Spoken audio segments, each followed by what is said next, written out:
নমস্কাৰ বন্ধুসকল, মই হাতীমে আজি আকৌ পুনৰে আপোনালোকৰ মাজলৈ উপস্থিত হ'লোহি। আজি মোৰ আলোচ্য বিষয় হ'ব বেঙেনা খেতি। কথা হ'ল বন্ধুসকল, আপোনালোকে মোৰ ভিডিঅ'টো স্কিপ নকৰাই ভাল হ'ব।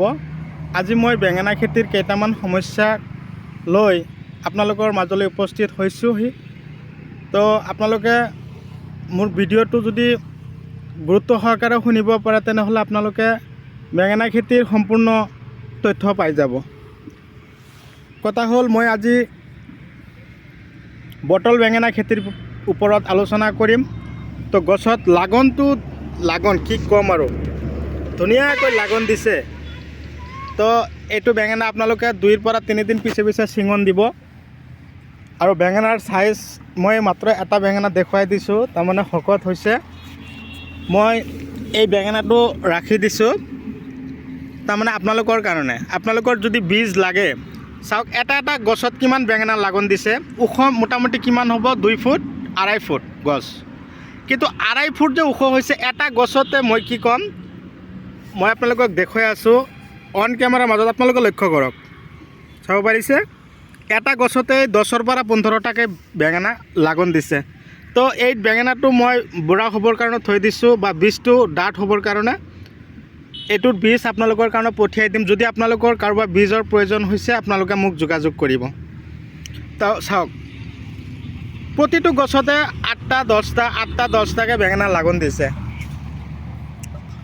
তো কথা হ'ল, এই বেঙেনা খেতিৰ মূল সমস্যাই হ'ব কি, গছৰ পাতবিলাক চাওক কেনেকুৱা হৈছে, হালধীয়া হেতাও পৰা হৈ গৈছে। এনেকুৱা ধৰণৰ বেমাৰৰ পৰা আপোনালোকে কেনেকৈ হাত সাৰিব? গছৰ এনেকুৱা ধৰণৰ যদি সমস্যা দেখা দিয়ে, গছৰ ফলন কিন্তু অট'মেটিকেলি কমি যাব। যদি সুস্থ ৰাখিব বিচাৰিছে, গছৰ চাইজ এনেকুৱা হ'ব লাগিব।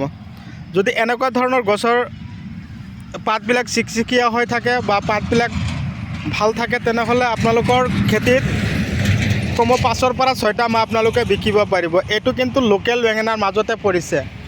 নগঞা এটা কথাই ক'লোঁ, এইটো বেঙেনাক আমি সেইটো বুলি কওঁ, নগঞা। চাব পাৰিছে এটা গছত কিমান লাগন, সৰু এটা গছ। আৰু ইফালেও আছে, কিন্তু মই মাত্ৰ একফালেহে দেখুৱাই আছোঁ না। আৰু এইটো গছত লক্ষ্য কৰক। এতিয়া কথা হ'ল, মূল কথা লৈ মই আলোচনা কৰিম। আপোনালোকে যদি মোৰ চেনেলৰ নতুন ভিউৱাৰ্ছ হিচাপে আছে, তেনেহ'লে মোৰ চেনেলটো ছাবস্ক্ৰাইব কৰি দিব।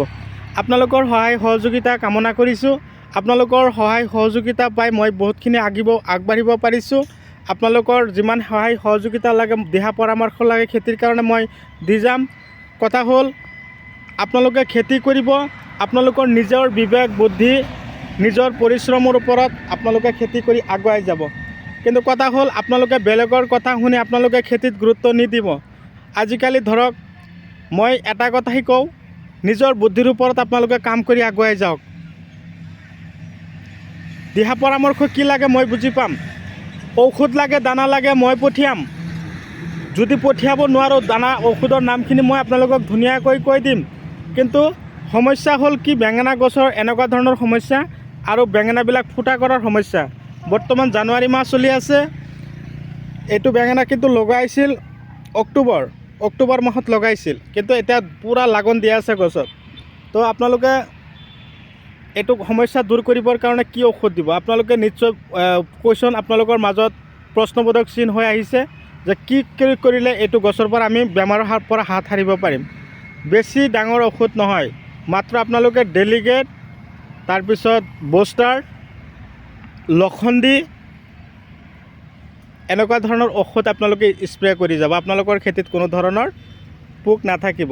মাজে মাজে শ্বৰ্ট দিব, মেছ গাৰ্ড স্প্ৰে কৰিব। ভিডিঅ' চাই কেনে পালে কমেণ্ট কৰিব, যিমান পাৰে শ্বেয়াৰ কৰিব, তাৰে কামনা কৰিলোঁ। তো আজিলৈ এইখিনিতে সমাপ্ত মাৰিছোঁ। পৰৱৰ্তী ভিডিঅ'ত পুনৰাই লগ পাম। ধন্যবাদ।